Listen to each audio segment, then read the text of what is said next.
Before we begin, make sure to hit that subscribe button and share your thoughts in the comments, because this story isn't just entertainment. It's a raw, unsettling journey through love, trust, and betrayal that will stay with you long after you hear it. The party was supposed to be fun, a colleague's birthday gathering, nothing more. I remember the music, the chatter, the faint smell of perfume and spilled wine. And there she was, Sarah, laughing with friends, the kind of carefree laugh I thought belonged only to me. Started as a joke. I nudged her across the living room, grinning, and said, "If you beat my husband at trivia, I'll kiss you." I didn't think much of it. It was playful, a silly line to get a laugh. But when she smiled, her eyes flicked to someone across the room in a way that made my stomach knot. I tried to shake it off, too much wine, too much noise, but the feeling lingered. Over the next few days, small things began to unsettle me. She was texting constantly, often in private corners, shutting her phone quickly when I approached.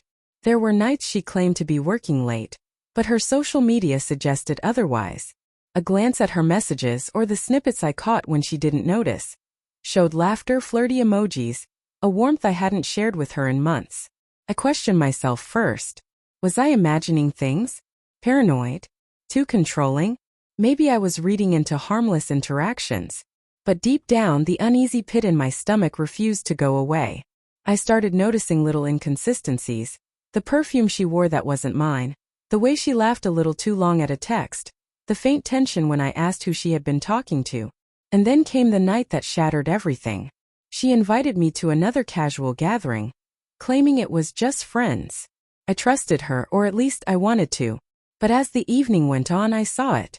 A lingering touch, a secret smile, a whispered conversation that ended the moment I approached.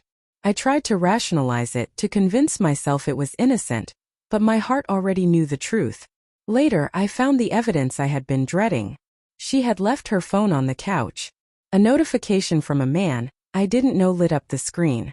I hesitated, my thumb hovering over the messages, but I needed to know. The texts were casual at first, then intimate, then brazen. Laughter, inside jokes, flirtations, and plans to meet outside the party. That joke, the one I had thought was harmless, suddenly felt like a trap I had walked into blindfolded. I didn't confront her immediately. I watched, listened, and remembered every moment we had shared over the years. Every dinner, every whispered "I love you," every quiet morning over coffee. All now seemed tinged with a subtle duplicity. The betrayal wasn't cinematic. It was quiet, creeping into our lives like smoke. Finally, I confronted her. I waited until we were alone, the apartment dark except for the soft glow of the city outside. My voice was calm, even though inside I was a hurricane. "Sarah, what's going on? Who is he?" Her face paled, and for the first time I saw the hesitation, the guilt, the human frailty that no excuse could mask. "Wasim, I didn't mean for it to happen," she whispered. I don't know. I was lonely. I felt appreciated." The words hit me harder than any slap. I wanted to scream, to rage, to make her feel the betrayal she had inflicted. But all I could do was breathe, feel the hollow ache in my chest, and watch someone I loved more than life itself reveal a side of herself I had never imagined. The days that followed were the hardest.